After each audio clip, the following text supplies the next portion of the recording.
Como saben, estas clases están basadas en la guía o revista publicada por la Iglesia Cristiana, Discípulos de Cristo, en Puerto Rico, titulada El Discípulo. La misma se pueden adquirir a través de Amazon. Con esta lección comenzamos una nueva unidad titulada, Las noches oscuras. Acá trabajaremos en esta unidad los momentos oscuros que pasamos cuando estamos en la crisis. Con estos nos referimos a cuando estamos en el Getsemaní sudando sangre y pedimos que pase de nosotros esta copa, cuando el gallo nos canta 3 veces en medio de la noche y comenzamos a llorar, cuando estamos en la cueva huyendo de Jezabel siendo alimentados por cuervos. Pueden llegar a nuestra vida momentos de gran dificultad. El título de la lección de hoy es Las recompensas de la paciencia. La lectura bíblica se encuentra en Habacuc 2, 1 a 5, 3 y 17-19. ¿Qué recompensas nos provee la paciencia en medio de la crisis y los momentos oscuros de nuestra vida?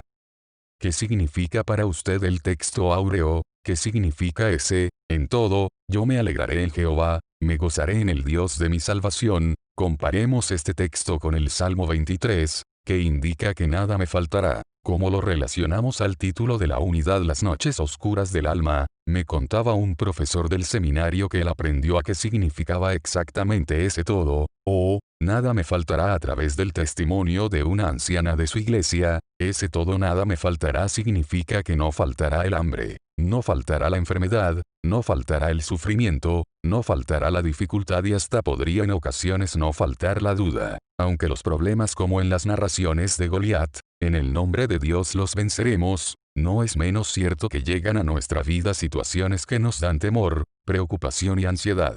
Momentos y crisis que nos dejarán cicatrices y heridas. Habrá momentos donde la enfermedad se lleve la vida, donde las situaciones se empeoran, donde pudiéramos ser maltratados y humillados. Entonces, ¿cómo es que vencemos estas situaciones y crisis, aunque salgamos heridos y o con cicatrices? ¿Cómo es que llega nuestra salvación? ¿Cómo es que llega nuestra victoria? No conocemos mucho de la persona de Habacuc, sin embargo usamos frecuentemente algunos de sus versos. ¿Podrá mencionar usted algunos de ellos? El libro de Habacuc se encuentra en el Antiguo Testamento y es parte del grupo de los profetas menores. Habacuc menciona el resurgir del imperio caldeo, o sea, neobabilónico, así que la mayoría de los eruditos posicionan a Habacuc alrededor del año 620 a 610 a.C., que es cuando son destruidas las ciudades de Asur y Nínive de Asiria. El resurgimiento del imperio babilónico crea una amenaza para Judá y Jerusalén. Habacuc transiciona en su libro de la presentación del problema o pregunta a su solución, de no poder ser oído a ser respondido, de no ser salvado a regocijarse en la experiencia de la salvación, de una visión de derrota a una de restauración, como observamos en estas referencias. El propósito de esta lección es, 1. ¿Qué nos enseña Habacuc de las crisis y los momentos de oscuridad? Y, 2. ¿Por qué necesitamos la paciencia en estos momentos? ¿Qué usted opina de la relación entre la paciencia y la fidelidad? La paciencia está íntimamente relacionada a la fidelidad y confianza en Dios. No podemos tener paciencia si no tenemos confianza en Dios. Creemos que en medio de la crisis y la tormenta Dios nos ayudará, independientemente de los resultados de la misma, siempre seremos bendecidos por la experiencia. ¿Qué es la paciencia? La paciencia es la capacidad de transformar los momentos pasivos de la espera en una esperanza activa, dinámica, cargada de optimismo en Dios. O sea que la paciencia nos permite enfrentarnos a la crisis y poner en acción con la ayuda de Dios las herramientas que Él nos provee. La paciencia es saber que habrá mejores días, aunque ahora veamos horizontes sombríos. Cultivamos la paciencia al descansar en Dios desde la práctica activa de la fe. La paciencia va en dirección contraria a la desesperanza, la inactividad y desconfianza en Dios.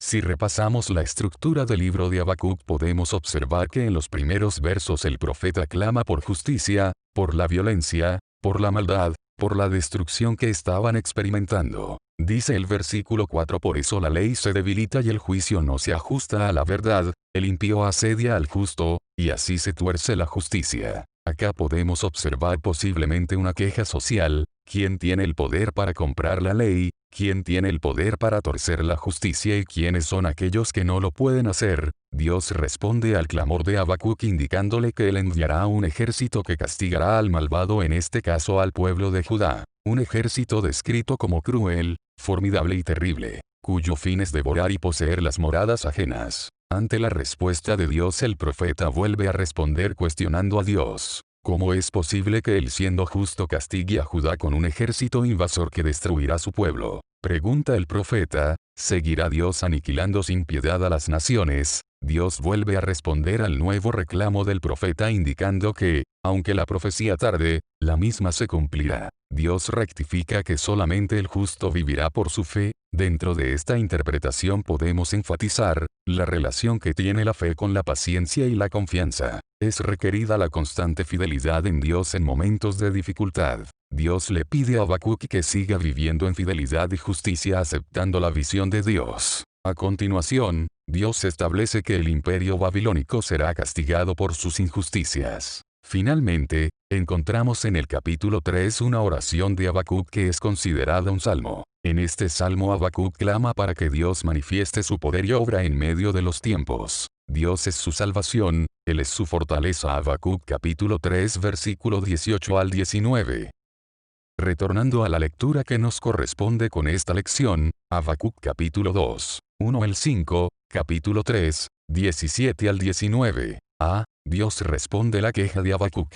Capítulo 2. 1 En mi puesto de guardia estaré, sobre la fortaleza afirmaré el pie. Velaré para ver lo que se me dirá y qué he de responder tocante a mi queja. 2 Jehová me respondió y dijo, escribe la visión, grábala en tablas, para que pueda leerse de corrido.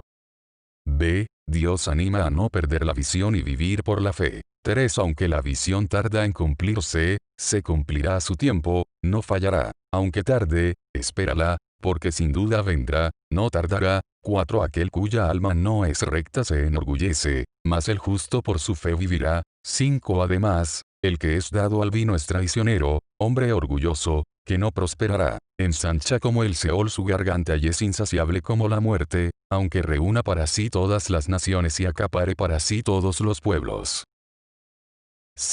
Hay tiempos de escasez. Capítulo 3, 17 Aunque la higuera no florezca ni en las vides haya frutos, aunque falte el producto del olivo y los labrados no den mantenimiento, aunque las ovejas sean quitadas de la majada y no haya vacas en los corrales. Afirmar el gozo de Dios a pesar de todo. 18 Con todo, yo me alegraré en Jehová, me gozaré en el Dios de mi salvación. Dios es la fortaleza de su pueblo. 19 Jehová, el Señor, es mi fortaleza, Él me da pies como de ciervas y me hace caminar por las alturas. Repasando los versículos podemos indicar que Habacuc es un profeta en momentos críticos, que clama con vehemencia. La pasión de su queja llega hasta los extremos de la desesperación. Dios los sorprende con un mensaje fuerte de días muy difíciles. Solo por su fe vivirá el justo. Hay razones para continuar la lucha. Habacuc cambia su actitud, respeto y reverencia, descansa en la justicia divina. Hoy debemos reanimar esa paciencia, con imaginación, esfuerzo y capacidad. Debemos soñar en un mundo mejor y trabajar por él. Los justos dependerán de Dios para hacer valer su causa de una forma militante. Es la base de la doctrina de la justificación. Mas el justo por su fe vivirá. Romanos 1 y 17, Gálatas 3 y 11 y Hebreo 10,38 al 39. Lo que Dios pide del justo es su fidelidad aceptando la visión de continuar viviendo confiadamente. Los juicios son las consecuencias de nuestras actitudes hacia la violencia, la codicia, la avaricia y la idolatría. El Salmo clama para que Dios manifieste su poder y obra, en medios de los tiempos. Dios muestra su rostro amoroso y el profeta junto al pueblo recuperará el aliento. Necesitamos paciencia para escuchar, ver, creer, hablar y actuar. Es una paciencia militante que llama a la acción. Santiago 1, 12 y 5, 7 al 11.